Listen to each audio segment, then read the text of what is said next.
Good morning. Good morning. Sound good? Okay. Trying it out for the first time indoors. I am absolutely delighted to see people here. Faces. It has been lonely for Becky and I to do a service without doing it blind. So I am so very grateful that you have come this morning. And we welcome you, and we also welcome those who are going to be watching this service later online. They are also a part of us because this church is not this building, but it is something bigger than that. It is all of us when we gather in Jesus' name. And no matter who you are or where you are on your life's journey, you are welcome here. Unless you hear otherwise, we're going to worship in person again next Sunday at 11 a.m., November the 8th. The Sunday after that, however, we will be worshiping virtually. It's going to be November 15th at 3 p.m. It will be a Zoom gathering for all of our members as well as members of the Shenandoah Association, the Central Atlantic Conference, friends and family from Hawaii to North Carolina to Pennsylvania and all over. And some people keep calling it Ann's inauguration. My installation will be nothing and has taken none of the drama that the inauguration is going to have. So it's our installation together, actually. It's when the congregation and I and our association covenant together to continue this ministry, which has been going on for years and I've been a part of for just a little over a year. I want to thank our ushers who showed up and are doing something new. We're thankful for you to taking everybody's temperature and that those weren't guns. I want to thank in advance our bell choir, which is going to perform this morning. I want to thank our reopening task force, Greg Orndorff for reading the names of the saints later, for Emily for doing our music, for Becky, who is now doing something new with not only videoing this, but we're also going to have some things shown on a screen. We have moved into the 21st century church. And now I ask that you would join with me in prayer. God, our guide and our protector, as we gather together in your presence today, open our minds and souls and hearts that we may be inclined to hear the gentle direction of your spirits in our lives. Help us to follow you as you lead us to the place you have created for us, where we may dwell with you and in you forever. Amen.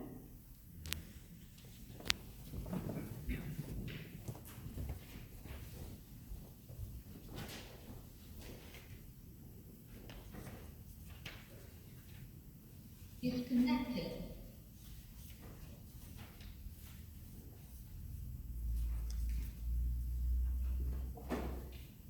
Here.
We remember all those whose labors are now ended. We remember those from St. Paul's United Church of Christ who entered into eternal rest this past year.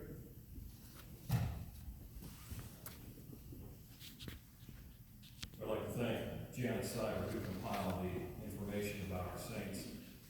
I'll read an abridged remembrance. The bulletin contains a more detailed biography, so be sure to read that at your convenience. And before we remember our saints, these words: I'm no longer by your side, but there's no need to weep. I've left sweet recollections I'm hoping you will keep. Eternal joys and memories stay in our hearts forever, strengthening our special bond that parting cannot sever. Now it's time to journey on, so let your faith be strong, for I am in a better place. I'm home where I belong. And if times of loneliness bring sorrow and dismay, don't despair, for I am there, just a memory away. Those we remember today: Kevin G. Miller Sr., November 8th, 2019. Kevin was the son of Sheridan and Lizzie Miller. Kevin is survived by his wife Frances, a son and daughter, also surviving our 2 sisters, 2 brothers, and 2 sisters-in-law, including Jane Miller. Clements, Virginia Sis Bruce, November 27th, 2019. Sis was the daughter of Edwin and Mary Beltanke. She was the widow of Robert Bruce. She was an aunt to William Cullors and great aunt of Shelley Otter. Elizabeth Betty Hudson Crane, February 6th. Betty was the daughter of Frank and Anna Hudson. She was the widow of Joseph Lincoln and James Crane. She survived by son Joe Lincoln and wife Kay, and granddaughters Katie Lincoln and Pat Homer. John Robinson Robin Lambert, February 9th. Robin was the son of Trudy Cano and the late Carol O. Lambert. Along with his mother, he survived by his sisters Mary Miller and B.J. Clyde Cecil Hunt, March 5th. Clyde was the son of Arden and Ruth Hunt. He was the widower of Mary Hunt. He survived by son Corey and daughter Randy Payne. Linda Sue I, March 11th. Linda was the daughter of Lionel and Lottie I. She survived by brother Lawrence Buck I, sister Janie Rosenberg, along with numerous nieces and nephews, including Chris I. The Reverend Dr. Charles Wood, March 11th. Reverend Wood was a former interim pastor and guest pastor at St. Paul's. He was the son of Charles and Mildred Wood. Reverend Wood was the widower of Doris Wood. He survived by 3 daughters, a son, and brother Steve Wood. Anne Benshaw Stan, March 26th. Anne was the daughter of Guy and Catherine Benshaw. She survived by her husband, Dr. Charles Stan, and 4 children. Daniel Snyder Hott, April 7th. Dan was the son of Lester and Anna Hott. He was the widower of Virginia Hott. He survived by his son Phil, his wife Candace, and a grandson. Paul Carlton Newmall, June 5th. Paul was the son of Guy and Mary Newmall. He survived by his wife Nancy, a son, numerous family members, including sister-in-law Faye Cullors. Martha Ann Mathis Kennedy, June 30th. Martha was the daughter of Huford and Bertha Mathis. She survived by her husband Randall, 2 daughters, and 2 sons, including Brandon Jr. and wife Abby. Imogene Jean Luttrell Marshall, July 9th. Jean was the daughter of J.W. and Annie Luttrell, and she was the widow of Harold Bud Marshall. She survived by 2 daughters and a son, 8 grandchildren, including Travis Cooper and wife Marcia, and 6 great-grandchildren, including Marilyn Jackson and Lila Cooper. Randall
bold print of the congregational response. Let us read together. For all they were by nature and faith, and to those who love them, we give you thanks, O God. We remember all those close to our hearts who have entered eternal rest this year. For all that they were by nature and faith, and to those who love them, we give you thanks, O God. Let us pray together. Merciful and loving God, we are renewed by the courage of the saints who have gone before us. We are inspired by the saints who walk among us this day. Thanks be to God for this great cloud of witnesses. Amen. And I invite, I think we have 3 younger children, well, 1 middle school age girl who might come forward, but I invite the children to come up. There are X's on the floor that you can sit on. One at a time, okay? So how about Lauren? Why don't you come first? And Caroline, you can come second.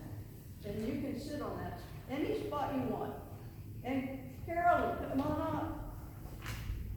Oh my goodness.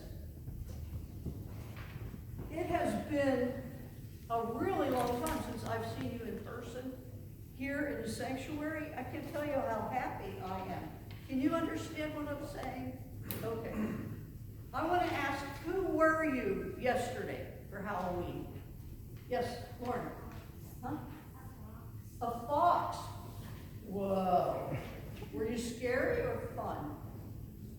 Okay, good. What were you, Lauren? I mean, Carolyn, sorry. A cat? A fox? A cat? We have an animal thing going on here. What were you, Carolyn? A what? Oh my goodness, this is amazing. I bet you had fun. Did you get some candy yesterday? Oh my gosh, those are beautiful shoes. You can't see the shoes, but they are glitzing. My sister would love them. They are kind of a turquoise blue, and they're shiny and have bows on them. Oh, they're like Anna and Elsa shoes. What size shoes do you wear? Do you think they fit me? My granddaughters would love it if I showed up in those shoes. Well, I want to ask you, who are you today? Lauren? Caroline? Carolyn? Okay. I want you to know that you also have another name that you might not be aware of. Can you read this? No, that's okay. You're not supposed to yet. If you could, we'd be sending you to MIT. Read that. Saint? Saint. What is a saint? Well, you, Lauren, I, are a saint. You, Caroline, I, are a saint. And you, Carolyn Dalk, are also a saint. And everybody in this room, believe it or not, are saints. Now that doesn't mean that you are perfect. It doesn't mean that you can raise people from the dead or turn water into wine. What it means is that because you are a child of God, baptized into Jesus, that makes you a saint just by being you. The other thing about being a saint is that each and every one of us and you, although we are not perfect yet, we are called every day to be more and more like Jesus.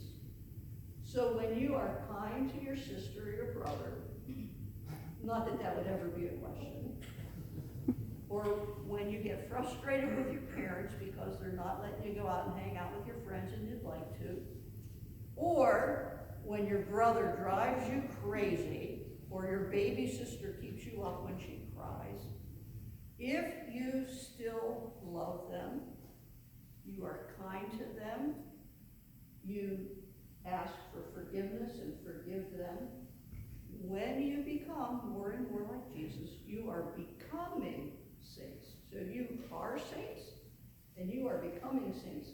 And you know what? Pastors aren't supposed to have favorites, but I have to tell you that this morning I have 3 favored saints here, and they are you 3. Now, you may go back to your seats, and why don't we let Lauren go first?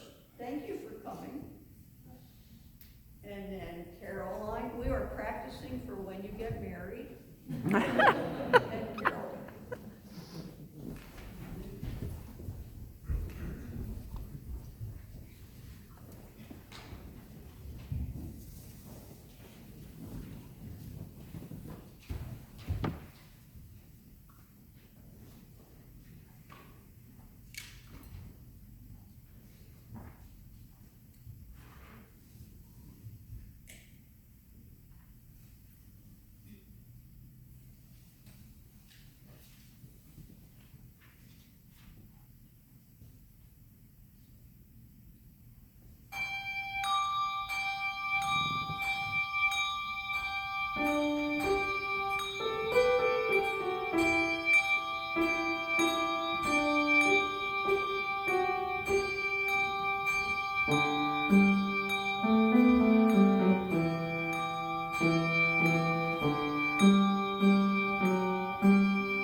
This morning's scripture is 1 Thessalonians 2, 9 through 13.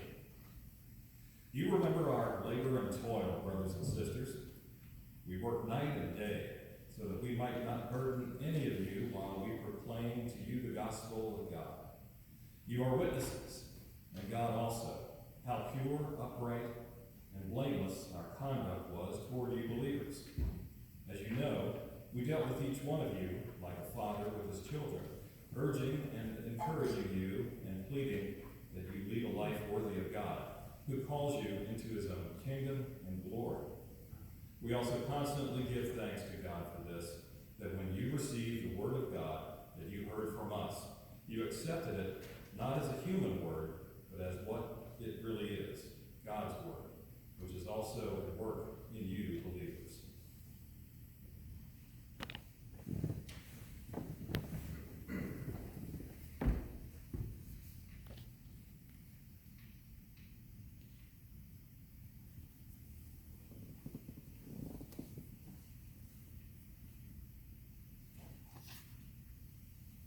Well, before the sermon begins, I was going to include this in our prayer time, but I can't wait to remind us, and for those who don't know it, that one of Bubba Kennedy's heirs has been born. Randall Kennedy IV, and we are so thankful that he is here.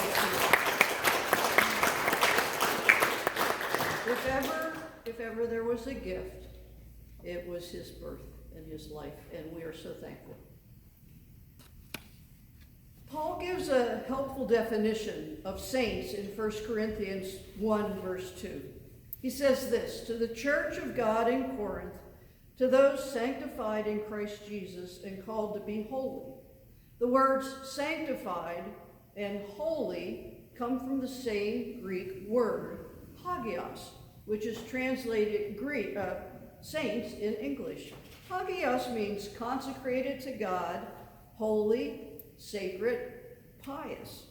And interestingly, in the New Testament, it almost always appears in the plural.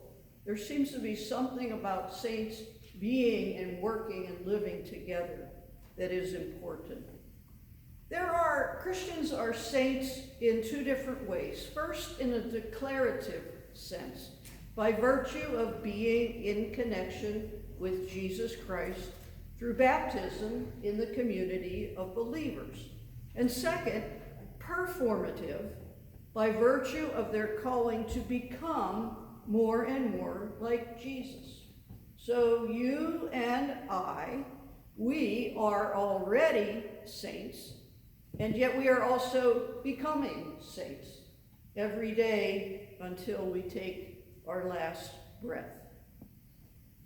I have to tell you that my emotions on this All Saints Sunday are full. I am full of thanksgiving for each of you who has gathered here, in person and virtually.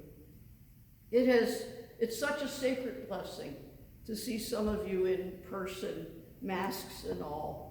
And as we gaze at each other, I ask that your gaze, our gaze, would also be for those who are not able to be with us this morning. I'm grateful for the lives of the saints whose names were spoken by Craig. I'm painfully aware of our corporate sadness for those dear to us whom we have lost this year and over the years. Grandparents, parents, sisters and brothers, sons and daughters, and friends whose names we speak only within our hearts. I am also so sad as well for the 230,000 dead and counting from COVID in our nation.